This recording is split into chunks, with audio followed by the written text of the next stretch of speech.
Hoje o reverendo Andresse está servindo a Igreja Nacional, está auxiliando a Secretaria de Diaconia. Ele postou algumas fotos lá, se não me engano é Aruanda, a cidade onde eles estão. E então o reverendo Adilson foi para São Carlos e eu fiquei aqui. Como ontem nós tivemos reunião do presbitério, nós chegamos um pouco tarde, então para facilitar a dinâmica, né?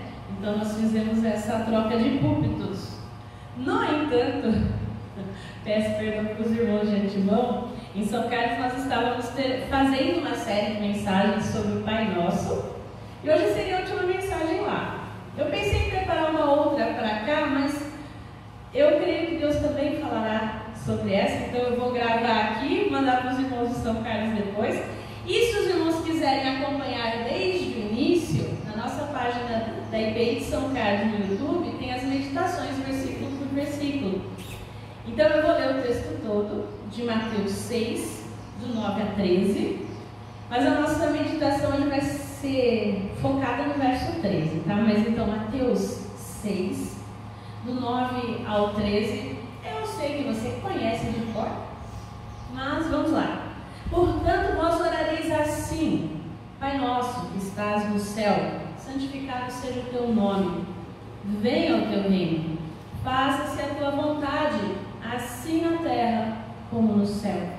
O pão nosso de cada dia dá-nos hoje, e perdoa-nos as nossas dívidas, assim como nós temos perdoado aos nossos devedores, e não nos deixes cair em tentação, mas livra-nos do mal, pois teu é o reino, o poder e a glória para sempre. Amém.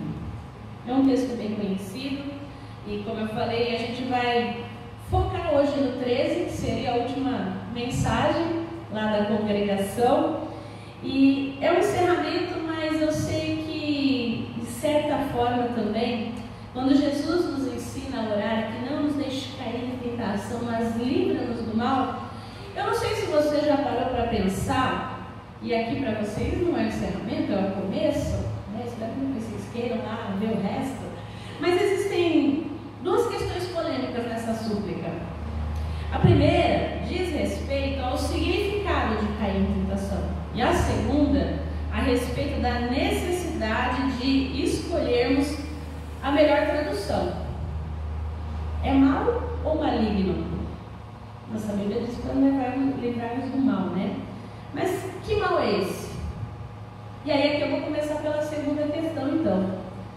Que mal? É mal ou maligno? E aqui eu queria convidar você a olhar o texto bíblico e olhar para a nossa história. Na Idade Média, ninguém tinha dúvida da existência de um ser que personificava o mal. Se você gosta de história, você vai ver, né? Tudo era o diabo, né? Aquele ser com tridente, vermelho. E aí o diabo, o maligno, estava sempre nas histórias. Na Idade Moderna, depois disso, né, foi se tirando um pouco essa ideia e o ser humano passou a ser a medida de todas as coisas, segundo Protágoras. E nesse sentido, tanto bem como mal, então estavam dentro do ser humano. Ok. E na chamada idade pós-moderna, onde nós estamos hoje, né? A gente vê que o mal, ele já não está nem em ser malvado, que seria o diabo, ou dentro do ser humano, mas no contexto, no meio que você vive, na sociedade, em todo lugar. E isso não é um lugar especificamente, né? O mal está aí. É o que a gente ouve, né? O fato é que a gente não deve se deixar levar pelo que as pessoas dizem, pelo que os outros dizem. A gente precisa compreender a expressão e o que Jesus quer dizer para a gente nessa oração do Pai Nosso. E nessa oração do Pai Nosso, Jesus, ele é muito específico. Ele está dizendo sobre o ser, sobre o maligno. Sim, Jesus está se referindo ao tentador, a pessoa do diabo que o assediou no deserto. né? E você pode conferir lá em Mateus 4:3, depois você pode dar uma olhadinha também em 1 Tessalonicenses 3:5, que vai ajudar a contribuir nessa ideia. E em uma das mensagens, você vai poder ver lá, a gente fala especificamente sobre o inimigo. Então, a primeira questão aqui, que é o cair em tentação, diz muito respeito a esse mal. Porque não significa não nos deixes cair quando formos tentados, mas sim não nos deixes ser tentados, não nos deixes cair. Então, cair, né, a ideia aqui de não deixar, eu não quero, é a mesma coisa que estar em tentação. Por quê? Porque a gente precisa ter a consciência que a gente pode ser tentado. Todos nós, em qualquer momento da nossa vida. Todos nós somos tentáveis. Ninguém é perfeito. Ninguém está livre de ser tentado. A gente precisa ter essa consciência, identificar a nossa sensibilidade. Quais são os nossos pontos fracos? Nós precisamos saber. O que nos faz realmente reconhecer que nós dependemos de Deus. Porque a gente precisa então de alguém que nos ajude. Porque nós só somos tentados naquilo que nós precisamos, ou que nós queremos. Se você tiver com sede, você não vai ser tentado com uma cama. Mas se você tiver com sono e ver uma cama, aí a história muda. Ou se você tiver com sede e tiver um copo d'água, então você só é tentado naquilo que você precisa, ou o que você quer. Então, olha o exemplo de Jesus no deserto. Satanás só tenta ele o quê? 40 dias depois, quando ele está com fome. Não teria sentido ele ir lá antes. Então, a natureza humana é tentável. E Jesus, sendo ser humano, também foi tentado. Na sua necessidade. Naquilo que ele queria. Imagina, depois de 40 anos, lá em 40 anos, meu Deus, 40 dias em jejum, o que Jesus mais queria era um pedaço de pão, um copo d'água. Então, essa foi a hora, então, que Satanás vai lá. E aí o fato é que a gente não precisa entrar em tentação para vencer o maligno, porque Jesus já fez isso por nós. Então nós não precisamos cair para vencer. Há pelo menos 4 razões pelas quais a gente deve pedir a Deus para nos livrar no momento de tentação. Porque a tentação vem, mas eu não preciso cair. Primeiro motivo: o momento da tentação é o encontro entre os piores seres e o pior de nós. Segundo, o pior de nós é a nossa capacidade para o mal, nossos desejos maus, o pecado que habita em nós. Terceiro, o pior dos seres, o diabo. Aproveita a brecha do nosso coração e nos induz ao mal. E quarto, a tentação é o momento de sedução. Sedução é uma ação ardilosa, né? Que visa o quê? Iludir, enganar, levar ao erro. E a partir então da conquista da confiança, nesse sentido, a sedução é uma espécie de cilada. Tentação é cilada. Ilude a gente. A princípio parece tão bom. E aí a pessoa seduzida cai o quê? No ponto cego. No ponto cego, por quê? Porque a gente perde as nossas faculdades emocionais no momento da sedução. A nossa vontade inconsciente e também a nossa racionalidade se perdem na tentação. Eu tenho sempre falado em São Carlos, né, que a nossa fé, ela envolve 3 coisas: a ortodoxia, a ortopraxia e a ortopatia. A palavra, a doutrina, a prática correta e o sentir de forma correta. A gente muitas vezes, como presbiterianos, esquecemos dos sentimentos. Mas Deus também nos ensina a sentir da forma correta. No momento da tentação, o sentimento não vai ser correto. Você vai desejar geralmente aquilo que você não pode, ou o que você quer, mas não convém. O que Deus diz não, a gente quer. A nossa racionalidade já era. Que doutrina? Para que doutrina? Isso é coisa de ser humano. Então, e aí a prática, menos ainda, né? Então, nesse sentido, a tentação ela é quase irresistível para a gente. Deus dá o escape. 1 Coríntios 10:13 diz que Deus dá o escape. Mas sabe qual é a dificuldade nossa? De escapar. É muito difícil. Por quê? Porque a gente é como, sabe, quando você é criança, está brincando com aqueles anelzinhos de plástico que vem no doce, né? Aí a água bate, aquele anelzinho cai, começa a rodar lá e foi embora. A gente é assim. A gente é simplesmente assim. Na hora que vê, já foi. Não dá tempo de escapar. Quase sempre. Ou às vezes a gente não quer escapar mesmo. O pecado cometido gera morte. Essa ideia de ir pro cano é a morte, porque a morte, nesse caso, no caso da tentação, é a incapacidade nossa de ação e reação. Essa coisa já foi, não deu tempo. A gente fica sem ação. Essa perda da sensibilidade para a vida. Né? Porque às vezes a gente pensa só na morte no sentido último do ser humano. Mas a gente esquece dos traços de morte que estão à nossa volta, que rondam a nossa vida. E nesse sentido, o morto é aquele que tudo experimenta, mas em nada se satisfaz. Tudo consome, mas nada se completa. A vida perde a graça. Isso é sinal da morte, que o pecado gera em nós. E nesse sentido, nada é suficientemente prazeroso ou satisfatório. Eu sempre preciso de mais um pouco. Mais um pouco. O pecado anestesia os nossos sentidos. E o pecado rouba a alegria de viver.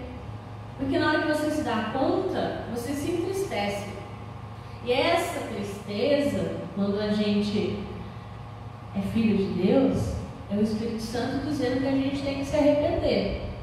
Mas quando a gente não é, aquela tristeza ela vai virando uma tristeza sem fim. Porque ela não vai gerar arrependimento, ela vai gerar mais tristeza, mais traço de morte. Então o pecado mata.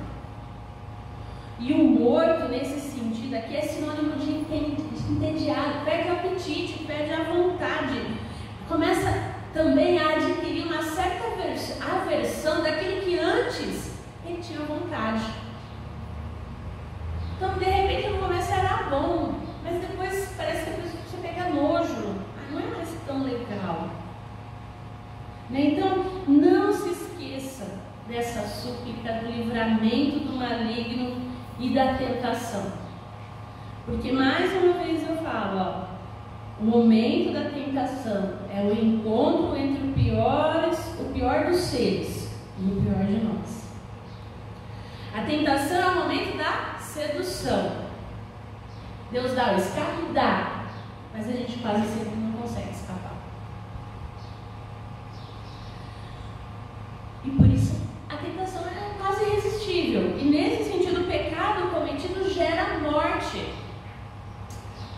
O caminho para a vitória, então, sobre o mal, o maligno, o pecador, é o clamor. É o clamor pelo quê? Pelo poder do sangue de Jesus. Porque é o sangue de Jesus que nos livra, que não nos deixa a gente cair em tentação. E a gente esquece disso. É Cristo que nos auxilia, porque Ele já passou por isso, sendo ser humano. Ele sabe como é que foi, e Ele sabe como Ele venceu. Com o quê? Com a palavra. Não foi? E o diabo usou a palavra para tentá-lo. E ele, por conhecer a palavra, respondeu da forma certa.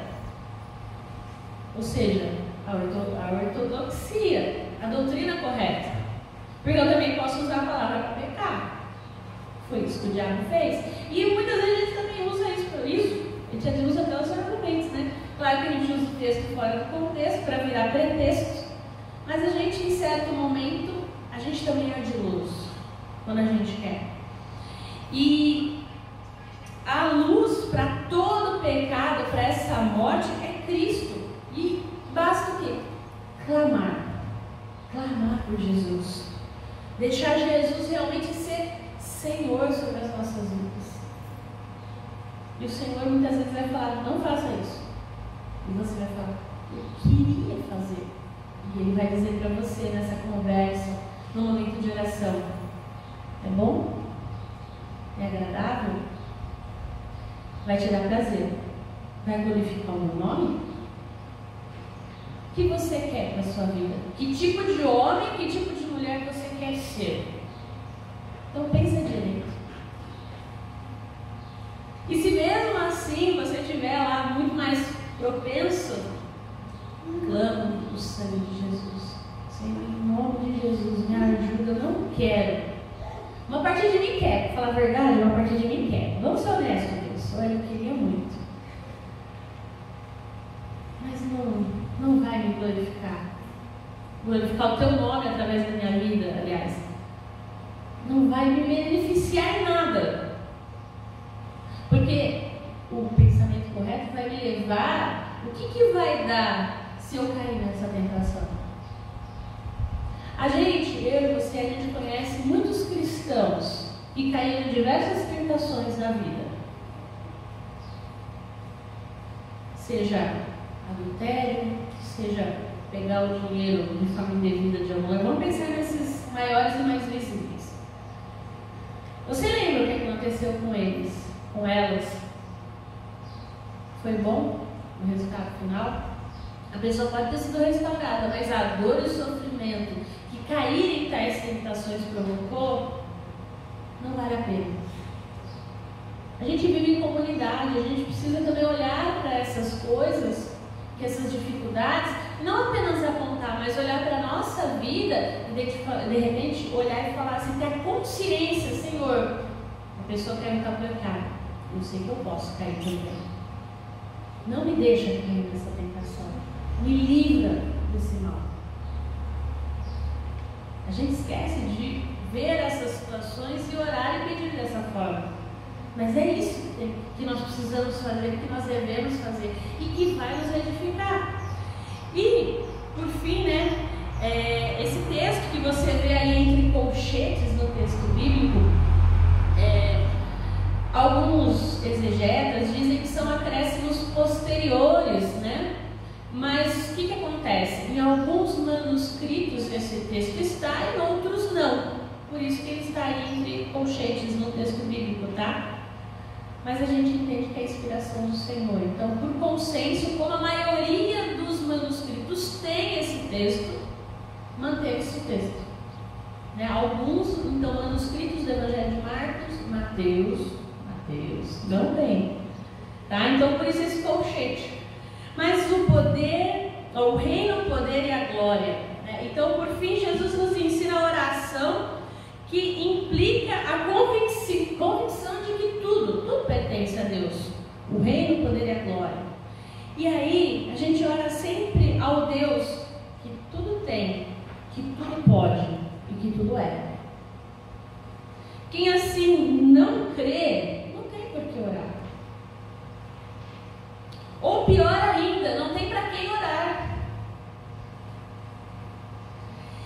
A oração do Pai Nosso, ao afirmar a soberania e a suficiência desse Deus que é trino, que é Pai, Filho e Espírito Santo, nos ajuda a responder alguns dilemas da alma humana. Aqueles que não conseguem ver sentido na vida, no mundo, precisam orar. Vem teu reino, vem, seja feita a tua vontade, assim na terra como no céu. Santificado seja o teu nome. E de fato a gente não pode haver sentido no mundo dominado por outro alguém que não seja Deus, porque não há sentido. pecado desobedecida. Não há sentido. É morte certa. E onde a pessoa e o caráter de Deus são blasfemados e negligenciados, é morte certa.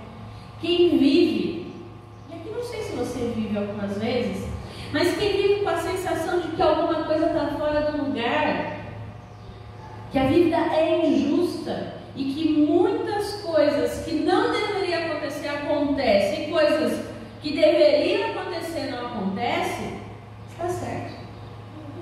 Está certo, porque o mundo é assim mesmo. A solução para esse dilema, para a falta de sentido, é a consumação do reino de Deus. Quem vive com uma fome na alma, que nada satisfaz plenamente, deve orar: o pão nosso de cada dia nos dá hoje. Ou, como seria mais bem traduzido, eu trabalho isso nessa mensagem, o pão nosso de amanhã nos dá hoje, que é uma alusão ao maná do sábado, que o povo de Israel recebia no deserto, dando a ilustração para nós que hoje, no dia de hoje, nós vivemos a sexta-feira. Nós já podemos experimentar um pouco do reino, mas a gente ainda não está no sábado, a gente ainda não está no descanso, a gente ainda não encontrou Cristo plenamente. E nesse sentido, Deus deixa a gente experimentar um pouquinho do prazer no céu, ainda na história humana, ainda nesse tempo que nós vivemos. Jesus é o pão da vida. E o Espírito Santo é a água da vida. É a satisfação humana nesse mundo, ela é espiritual.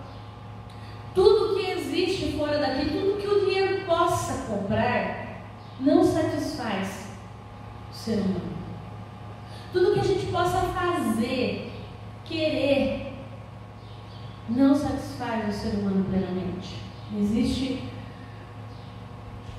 um buraco na nossa alma que só Cristo preenche. E nesse sentido, a satisfação humana, por ser espiritual, ela depende plenamente, unicamente, da consumação do reino de Deus. Porque se esse reino não acontece, eu não me satisfaço. E aquele que, mesmo vendo tudo isso, vive com a sensação de que ainda falta algo, eu sei que o reino vai ser consumido, que Deus vem, mas ainda falta algo, José. Ainda tem alguma coisa faltando para dar certo. Tem sim. O mundo é assim, está faltando alguma coisa. Não é suficiente para satisfazer a fome da alma, porque essa fome não pode ser saciada na matéria, somente em Cristo.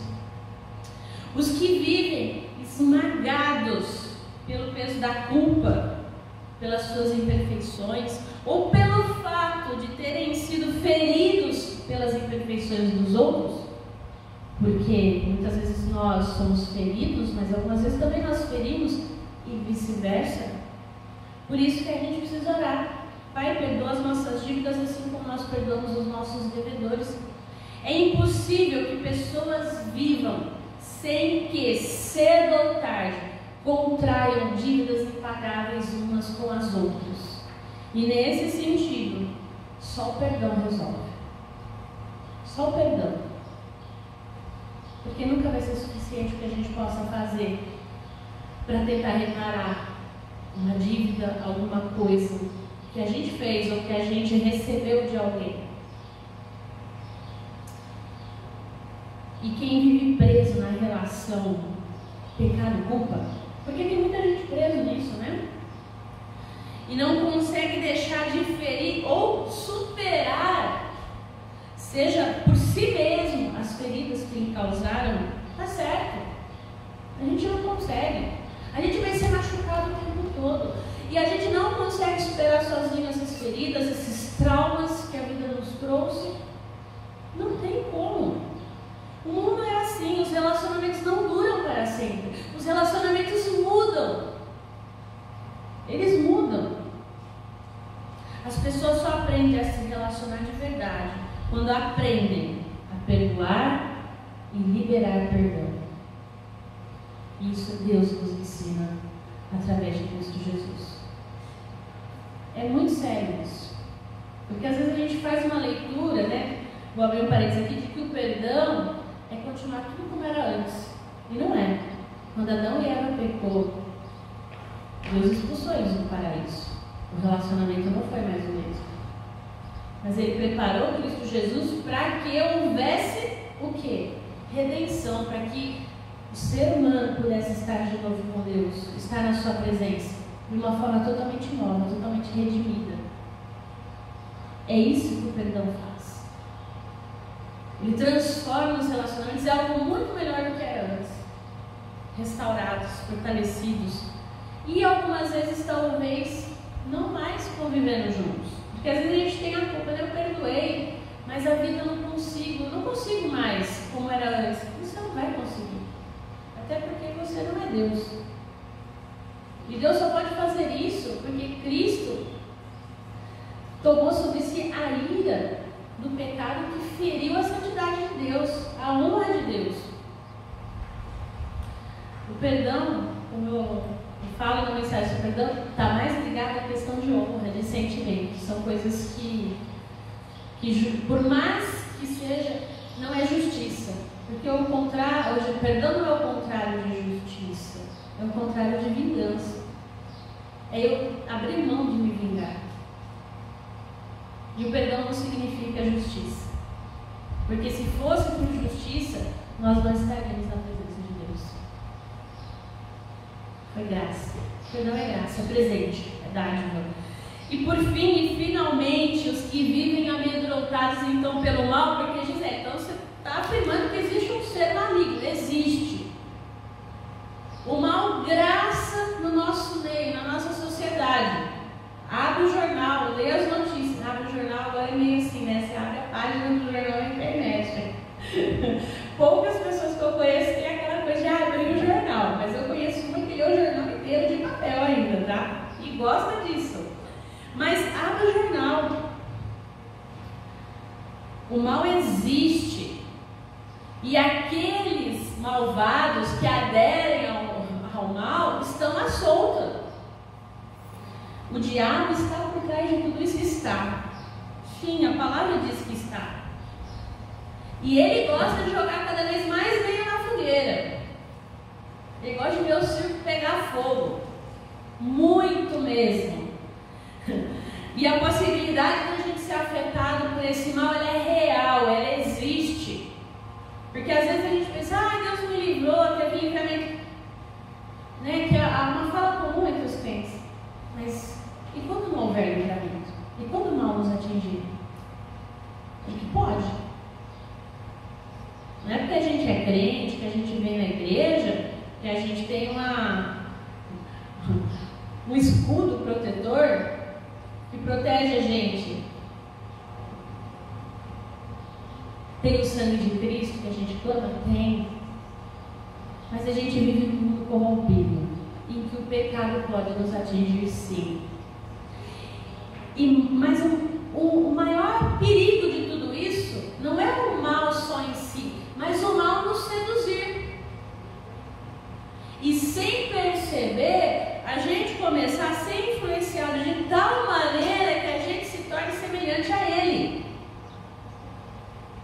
E nós nos tornarmos maus. O mal religioso é o pior que existe. Ele usa uma máscara de religião, mas ele é mau. Tem um coração mau. E nesse sentido, aquele que se sente vulnerável em relação ao mal e o maligno, está certo. Está certo. Porque o mundo é assim mesmo. A Bíblia diz, ele jaz no maligno. Mas a guerra já está ganha. Você lembra quem ganha essa guerra, aliás? Abre a nossa Bíblia, Apocalipse 22. É Deus, é Cristo. Ou seja, vai chegar um dia que o diabo vai ser impedido de agir na terra. Mas nesse dia todos saberão que ele é soberano, que ele é Senhor, que ele tem o controle, que tudo é dele. Porque dele é o reino, dele é o poder e dele é a glória para sempre. Então, olha o pedido para Deus. nos livrar do mal, não cair em tentação e não se tornar mal.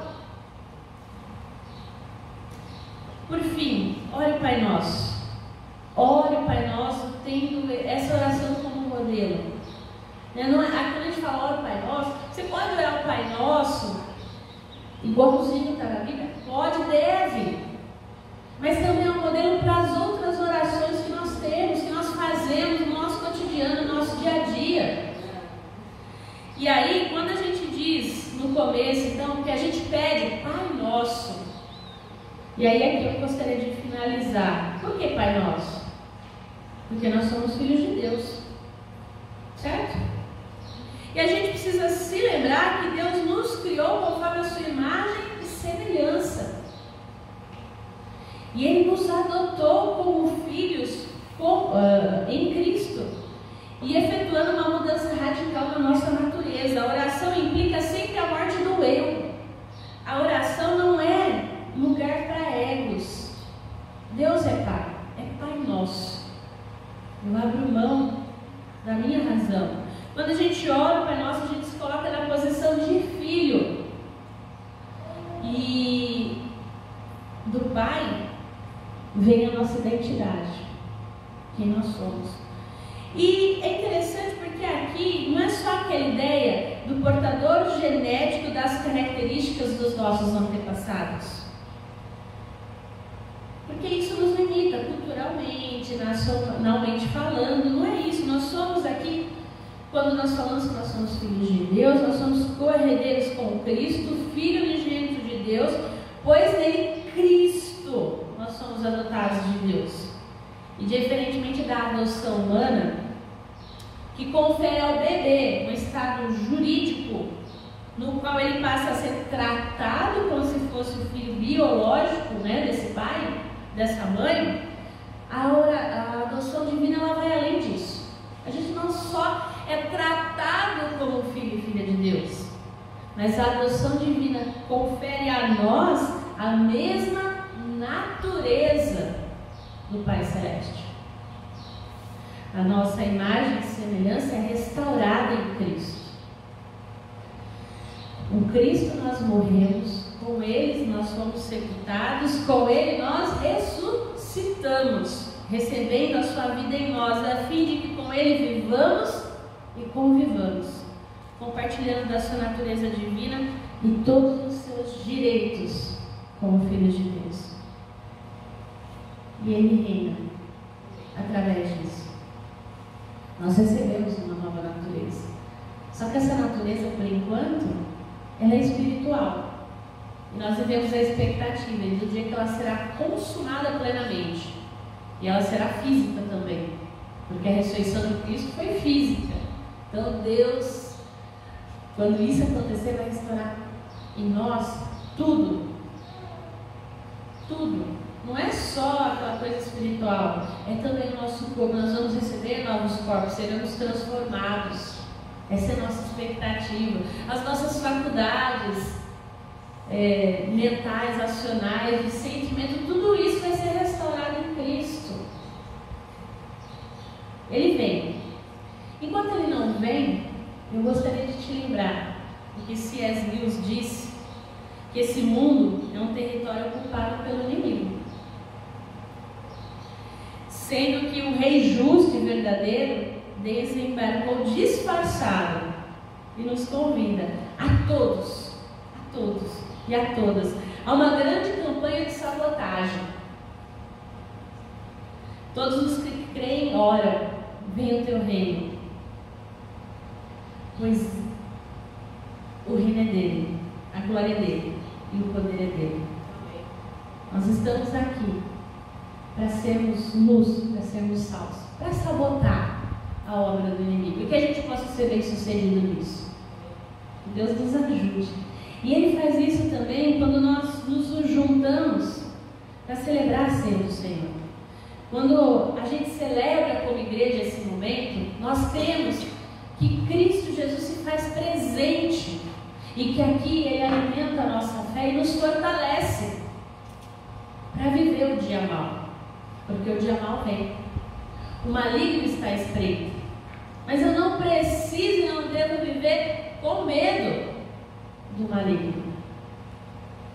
Porque Cristo diz que esse maligno vai ser derrotado. Porque a palavra diz que vai chegar uma hora em que ele não vai mais estar conosco, nem no meio de nós.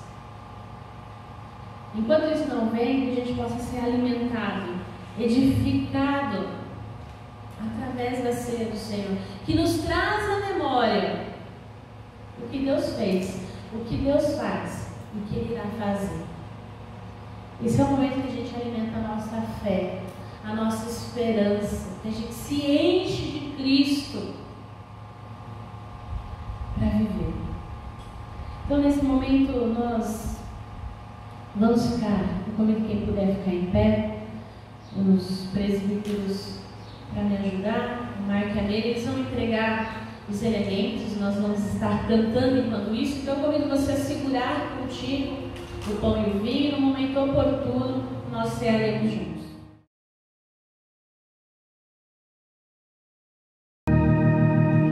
Toda glória, toda ação de graça sejam dadas a Ti, Senhor, Deus Todo-Poderoso, pois Tu, em Tua eterna misericórdia, enviaste o Seu Filho Jesus Cristo, nosso Senhor, para sofrer a cruz, na cruz, por nós, tomar os nossos pecados para nossa redenção.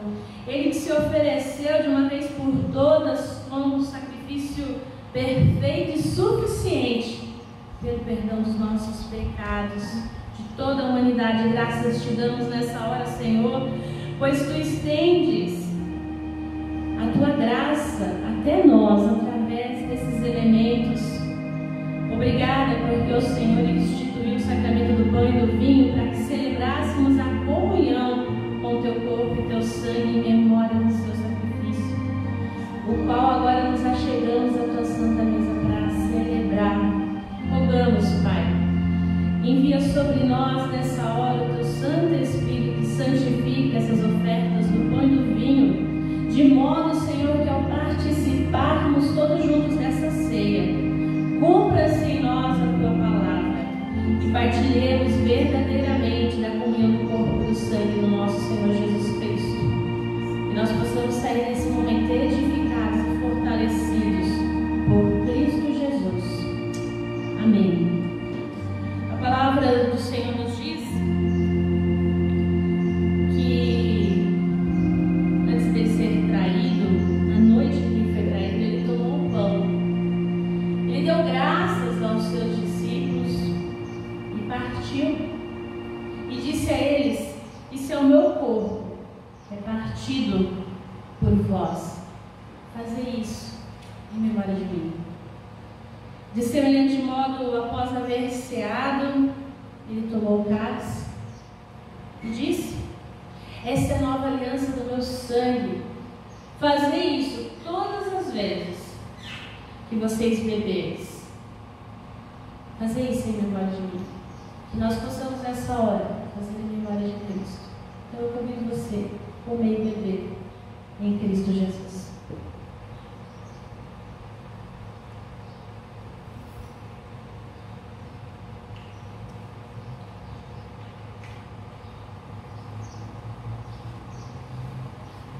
Senhor, nós te damos graças nessa hora. Obrigada pelo pão e o vinho, esses alimentos, ó Deus, que agora, ao entrar na nossa boca, trazem para a gente a lembrança de que nós somos salvos pelo sangue de Cristo derramado na cruz. Que a Tua doce presença, Senhor, nesse momento, nos abrace de tal forma que nós saiamos daqui, Senhor Deus, cheios do Teu Espírito, ó Pai, na certeza de que quando nós encontrarmos com o mal, Cristo já venceu. Que o dia, Senhor, que nós nos encontrarmos com pessoas más, que elas não nos façam mal, porque o Teu sangue nos protege. Não nos deixa, Senhor, nos tornarmos parte do mal que graça nesse mundo, mas que nós sejamos, Senhor Deus, fiéis discípulos e discípulas Teus, que combatam o mal com o bem. que levemos, ó Pai, o Teu Evangelho de salvação onde nós estivermos. E acima de tudo, Pai, não nos deixes cair em tentação, porque a nossa natureza é pecaminosa, a nossa natureza clama por restauração. E enquanto isso não acontece, que nós possamos sempre viver de fé em fé, de esperança em esperança, e que os ventos do advento, que tanto nos lembram que o Natal está chegando, que Cristo vem, se fortaleçam, renovem o nosso espírito nessa hora. E eu peço, Pai, de forma especial por cada uma que aqui está, ó Deus. Restaura, Senhor, fortalece e reanima, ó Deus. Estamos andando em tempos difíceis, estamos cansados, ó Pai. Restaura, anima as nossas forças. Pedimos, Pai, por aqueles e aquelas que nesse momento enfrentam problemas de saúde, seja consigo mesmo ou na família. Vem com cura, vem com restauração. Pedimos, Pai, por aqueles e aquelas que enfrentam inúmeras tentações ao longo da semana. Fortalece, Pai. Dá escape no tempo oportuno. Seja com os teus filhos e filhas, ó Deus. Pedimos também nessa hora por aqueles que estão passando por problemas financeiros, ó Pai. Fortalece. Vem, Pai, com providência sobre cada vida, sobre cada lar. E por aqueles que estão passando por questões de ordem emocional, fortalece, ó Deus, nessa hora, o coração desses queridos e queridas. Vença, ó Deus, com um novo ânimo. Que nós possamos nos alegrar sempre em Ti. Nós louvamos, bendizemos o Teu nome e oramos a oração que o Senhor nos ensinou, dizendo: Pai nosso, que estás nos céus, santificado seja o Teu nome. Venha o Teu reino, seja feita a Tua vontade, assim na terra como nos céus. O pão nosso de cada dia nos dai hoje. Perdoa as nossas dívidas, assim como nós perdoamos aos nossos devedores. E não nos deixes cair em tentação, mas livra-nos do mal, pois Teu é o reino, o poder e a glória para sempre. Amém. Irmãos e irmãs, receba a bênção. Que a graça